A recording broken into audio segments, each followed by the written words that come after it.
Hello दोस्तों, history with Anand sir मेरे इस यूट्यूब चैनल पर आप लोगों का स्वागत है। आधुनिक भारतीय इतिहास सीरीज को आगे बढ़ाते हैं और आज हम लोग 1857 के विद्रोह के असफलता के कारणों पर चर्चा करेंगे और इसके महत्व को सो समझने का प्रयास करेंगे। सामान्य रूप से एक प्रश्न परीक्षा में पूछा जाता है कि 1857 के विद्रोह की असफलता के क्या कारण रहे थे और इसका महत्व क्या था। मतलब कि असफलता का कारण आपसे पूछेगा और इसका महत्व सो आपको समझाने के लिए कहेगा। तो इस प्रकार का जब प्रश्न आए तो आंसर किस प्रकार से लिखना है, किन किन बिंदुओं पर सो आपको चर्चा करना है, उसको इस वीडियो के माध्यम से हम लोग समझने का प्रयास करते हैं। अगर ये प्रश्न आता है परीक्षा में तो स्टार्टिंग पैराग्राफ आपका वही होगा जो 1857 के विद्रोह के कारण को पढ़ते समय हम बताए थे आपको, है ना। वो पैराग्राफ आप लिखिएगा, उसमें एक लाइन और जोड़िएगा कि 1857 के विद्रोह की असफलता के कारणों को इस प्रकार देखा जा सकता है। उसके बाद नंबर 1 आप सो पॉइंट दीजिएगा, है ना। कौन कौन सा पॉइंट आपको सो दिखाना है, तो नंबर 1 में आप दिखाइएगा विद्रोह का विस्तार सीमित, है ना।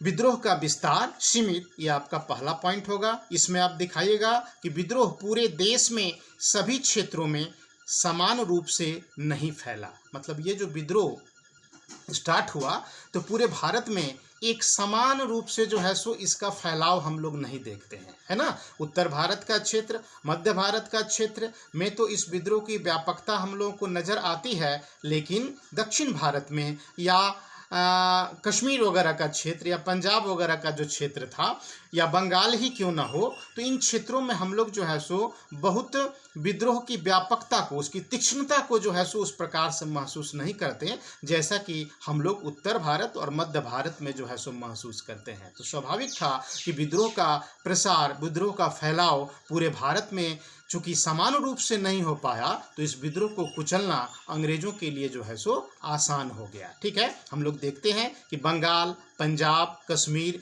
दक्षिण भारत के अधिकांश राज्यों में इस विद्रोह का सो विस्तार नहीं हुआ था। तो पहला जो आपका पॉइंट होगा वो यही होगा कि विद्रोह का विस्तार सीमित। ठीक है, नंबर 2 जो पॉइंट आप दिखाइएगा कि नंबर 2 पॉइंट जो आपका होगा वो होगा कि देसी राजाओं, जो देसी रियासतें थीं, तो देसी राजाओं एवं जमींदारों का असहयोग, है ना। हम लोग पाते हैं क्या कि ये जो विद्रोह हुआ था तो इस विद्रोह में जो भी देसी रियासतें थीं भारत में, तो माना जाता है कि लगभग 1% देसी राजाओं का ही सो सपोर्ट मिला इस विद्रोह में, है ना। मतलब कि 99% जो देसी राज्य के जो राजा थे वो विद्रोह के अगेंस्ट में थे, अंग्रेजों के समर्थन में थे।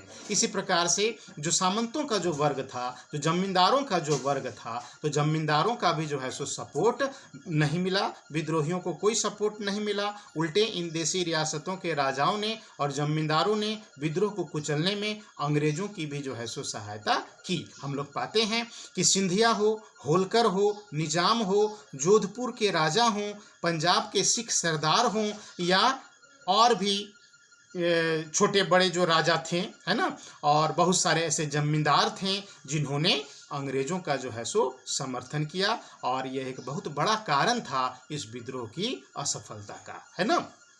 फिर नंबर 3 जो आपका पॉइंट होगा, तो नंबर 3 पॉइंट में आप दिखाइएगा जन समर्थन का अभाव, है ना। जन समर्थन का अभाव, इसको डील करना है आपको। तो जन समर्थन के अभाव में आप दिखाइएगा कि भारतीय जो समाज था, तो भारतीय समाज का उच्च और जो मध्यम शिक्षित जो वर्ग था, तो वह इस विद्रोह से सो अलग रहा। उच्च और मध्यम शिक्षित वर्ग सो विद्रोह से अलग रहा। और हम लोग सब जानते हैं कि कोई भी विद्रोह या कोई भी आंदोलन, है ना, तब तक सफल नहीं हो सकता जब तक कि शिक्षित वर्ग का सो उसको समर्थन प्राप्त न हो। तो हम लोग पाते हैं कि 1857 के विद्रोह में हम लोग उच्च और मध्यम शिक्षित वर्ग के लोगों का सपोर्ट नहीं देखते हैं, उनका सहयोग सो नहीं देखते हैं। इसी प्रकार से हम लोग पाते हैं क्या कि जो बड़े व्यापारी थे या सूदखोर लोग जो थे या महाजन लोग जो थे, बड़े महाजन, इन लोगों का भी सो समर्थन प्राप्त नहीं हुआ। किसानों का सहयोग तो मिला लेकिन उस प्रकार से नहीं मिला जिस प्रकार से सो मिलना चाहिए। ठीक है, तो हम लोग कह सकते हैं कि जन समर्थन का अभाव, मतलब भारत में जो विभिन्न समूह के जो लोगों का जो निवास था, है ना, विभिन्न वर्ग के जो लोगों का जो निवास था, तो सभी वर्गों के लोगों की जो है सो भागीदारी इस विद्रोह में जो है सो सुनिश्चित नहीं हो सकी, और यह एक बड़ा कारण था विद्रोह की असफलता का। अब नंबर 4 जो आपका पॉइंट होगा वो होगा योग्य नेतृत्व का अभाव। योग्य नेतृत्व का अभाव, निश्चित रूप से इसमें लिखेगा आप कि इस विद्रोह में बहुत सारे नेतृत्वकर्ताओं को हम लोग देखते हैं, है ना, चाहे वो कुंवर सिंह हो, नाना साहब हो, तात्या टोपे हो, झांसी की रानी हो, बहुत सारे नेतृत्वकर्ता हम लोगों को इस विद्रोह में मिलते हैं। लेकिन हम लोग पाते हैं क्या, किसी भी नेता में वो योग्यता नहीं थी कि विद्रोह को जो है सो एकजुट कर सके, है ना। विद्रोहियों के बीच में, विद्रोह के से जुड़े हुए विभिन्न नेताओं के बीच में, है ना, एक पारस्परिक जो है सो सहमति बना करके काम करना, है ना, लोगों से जो है सो परस्पर संपर्क स्थापित करना, एक योजनाबद्ध तरीके से जो है सो विद्रोह को आगे बढ़ाना, है ना, इन सब चीज़ों में जो है सो कोई भी नेता जो है सो सफल नहीं हो सका, है ना। मतलब कि न तो वो विद्रोह को एकजुट कर सके और न ही संगठित होकर विद्रोहियों का नेतृत्व कर सके, है ना। तो ये एक बड़ा वजह था। इसके विपरीत हम लोग पाते हैं कि विद्रोह को दबाने के लिए ईस्ट इंडिया कंपनी के जो सेनापति लोगों को जो भेजा गया था वो ज़्यादा योग्य जो है सो साबित हुए। कई युद्धों में जो है सो जीतने का जो है सो उनको अनुभव भी जो है सो प्राप्त था। मतलब योग्य सेनापतियों की सेवा ईस्ट इंडिया कंपनी को जो है सो प्राप्त हुई, और ऐसी योग्यता विद्रोहियों के नेताओं में जो है सो हम लोग नहीं देखते हैं, है ना। जैसे कि निकोलसन, है ना, आउट्रम, हेवलॉक, हडसन, कैंपबेल, ये कुछ ऐसे अंग्रेज सेनापति थे जिनको काफ़ी ज़्यादा अनुभव था इस प्रकार के विद्रोह को कुचलने का, और इसमें वो लोग सफल हुए। और हमारे नेता जो हैं सो इस प्रकार की योग्यता का प्रदर्शन नहीं कर सके। तो योग्य नेतृत्व का अभाव को भी एक फैक्टर के रूप में आप दिखा सकते हैं। नंबर 5 में आप दिखाइएगा कि विद्रोहियों के सीमित साधन। नंबर 5वां जो आपका पॉइंट होगा वो होगा विद्रोहियों के सीमित साधन। हम लोग पाते हैं क्या कि विद्रोह जो हुआ था तो एक आम विद्रोही जो है वो लाठी डंडा, है ना, चाहे वो तीर धनुष हो या भाला हो, इन तलवार हो, इन सब चीज़ों से जो है सो बंदूकों का मुकाबला कर रहा था। मतलब हमारे विद्रोहियों के पास आधुनिक संसाधन नहीं थे और वो एक ऐसी शक्ति से लड़ रहे थे जो उस समय विश्व की सर्वाधिक शक्तिशाली देश के रूप में जो है सो उसको जाना जाता था, चाहे वो इंग्लैंड हो या ईस्ट इंडिया कंपनी ही क्यों ना हो। एक बहुत ही मजबूत कंपनी, एक बहुत ही धनी कंपनी और एक बहुत बड़े देश का प्रतिनिधित्व करने वाली ये कंपनी थी, और इसका मुकाबला बहुत ही सहजता के साथ तो नहीं ही किया जा सकता था। तो संसाधनों का अभाव जो विद्रोहियों के पास था तो वो एक फैक्टर रहा था। इसके विपरीत हम लोग पाते हैं कि विद्रोह को दबाने में ईस्ट इंडिया कंपनी ने आधुनिक साधनों का जो है सो उपयोग किया, चाहे वो जहाजरानी हो, रेल हो, है ना, तार हो, इन सब चीज़ों का जो है सो उपयोग किया, आधुनिक अस्त्र शस्त्रों का जो है सो उपयोग किया। तो हमारे विद्रोही इनके समक्ष जो है सो लंबे समय तक नहीं टिक सके। तो विद्रोहियों के सीमित साधन को आपको एक पॉइंट के रूप में जो है सो दिखाना होगा, है ना। फिर नंबर 6 में जो है सो आप दिखाइएगा कि निश्चित उद्देश्य की कमी, है ना। हम लोग पाते हैं क्या कि निश्चित उद्देश्य की कमी का मतलब यहाँ ये है कि निश्चित रूप से ये जो विद्रोह हुआ था वो एक सोची समझी नीति के तहत जो है सो हुआ था, लेकिन जब विद्रोह आरंभ हो गया तो हम लोग जो है सो पाते हैं क्या कि अलग अलग क्षेत्र के जो नेता लोग थे वो अपने अलग अलग ढंग से जो है सो विद्रोहों को संचालित करने लगे, है ना। कोई सर्टेन टारगेट इनका नहीं था, है ना, कोई निश्चित उद्देश्य को लेकर के ये लोग जो है सो आगे नहीं बढ़ रहे थे। अंग्रेजों को भारत से बाहर निकाल देने के पश्चात किस प्रकार की व्यवस्था यहाँ पर जो है सो स्थापित होगी, है ना, क्या करना है इन लोगों को, इस प्रकार का कोई प्रोग्राम इन लोगों के पास नहीं था। तो माना जा सकता है कि निश्चित उद्देश्यों की कमी विद्रोह की असफलता का जो है सो एक कारण रहा था। फिर नंबर 7 में पॉइंट में आप दिखाइएगा कि अंग्रेजों के अनुकूल परिस्थितियां, है ना। मतलब जब ये विद्रोह हुआ तो हम लोग पाते हैं कि जो कंडीशन था वो अंग्रेजों को ज़्यादा सपोर्ट करता था। क्या कंडीशन था, तो हम लोग पाते हैं क्या कि क्रीमिया का युद्ध जो है सो समाप्त हो चुका था, चीन का युद्ध जो है सो समाप्त हो चुका था, और बहुत सारे सैनिक जो है सो अब भारत आ चुके थे, है ना।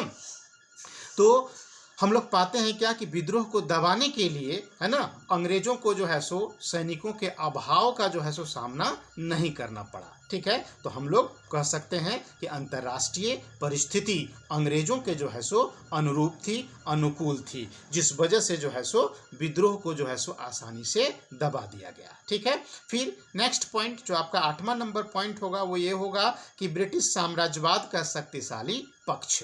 ब्रिटिश साम्राज्यवाद का शक्तिशाली पक्ष का मतलब हो ये है कि विद्रोही जो है सो एक बड़ी शक्ति के साथ जो है सो मुकाबला कर रहे थे, है ना, एक बड़ी साम्राज्यवादी शक्ति के साथ जो है सो उनका मुकाबला था, एक बड़ी पूंजीवादी शक्ति के साथ जो है सो उनका मुकाबला था, और सीमित संसाधनों के कारण जो है सो इतनी बड़ी शक्ति को जो है सो भारत से नहीं भगा सकते थे। और हम लोग पाते हैं क्या कि चूंकि यह जो विद्रोह है तो यह एक साम्राज्यवादी शक्ति के विरुद्ध एक आम लोगों का, एक आम सैनिकों का, आम किसानों का जो है सो विद्रोह था, है ना, तो निश्चित रूप से इसमें विद्रोहियों को पराजित होना ही था, है ना। तो हम लोग कह सकते हैं कि जो शक्ति के शिखर पर जो था इंग्लैंड, तो यहाँ के विद्रोही, ठीक है, उस शक्तिशाली देश को जो है सो पराजित करने में, अंग्रेजों को भारत से बाहर भगाने में अक्षम जो है सो साबित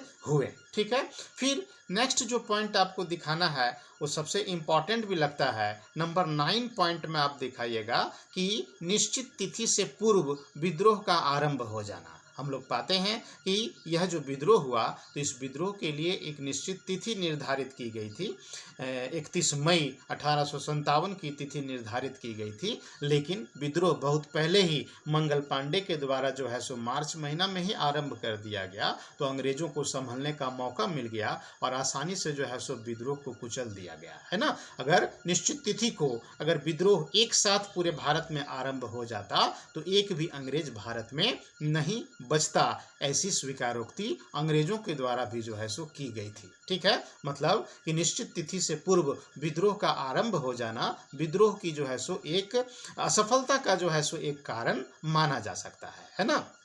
तो मोटा मोटी 8 या 9 पॉइंट में जो है सो इसको आप दिखाइएगा, और इसी चीज को जो अभी हम आपको बताएं इसको थोड़ा सा विस्तार देते हुए आपको लिख देना है। ठीक है, फिर जब महत्व की बात आती है कि इस विद्रोह के का महत्व जो है सो क्या था, इसके महत्व को कैसे हम लोग जो है सो दिखा सकते हैं, तो महत्व में क्या है कि आप कुछ पॉइंट्स जो है सो दिखा दीजिएगा, है ना। जैसे कुछ पॉइंट्स जो हम लिखे हैं वो बता देते हैं आपको कि 1857 के विद्रोह का इम्पोर्टेंस क्या था। तो नंबर 1 पॉइंट में जो है सो आप दिखाइएगा कि 1857 के विद्रोह की विफलता ने भारतीयों को ये दिखा दिया कि सिर्फ सेना और शक्ति के बल पर ही अंग्रेजों से मुक्ति नहीं मिल सकती, बल्कि सभी वर्गों का सहयोग, समर्थन एवं राष्ट्रीय भावना इसके लिए आवश्यक है ना। तो पहला इंपॉर्टेंस तो आपका यही हो गया। ठीक है, क्या कि भारतीयों को ये दिखा दिया विफलता ने कि सिर्फ सेना और शक्ति के बल पर जो है सो अंग्रेजों को भारत से नहीं भगाया जा सकता,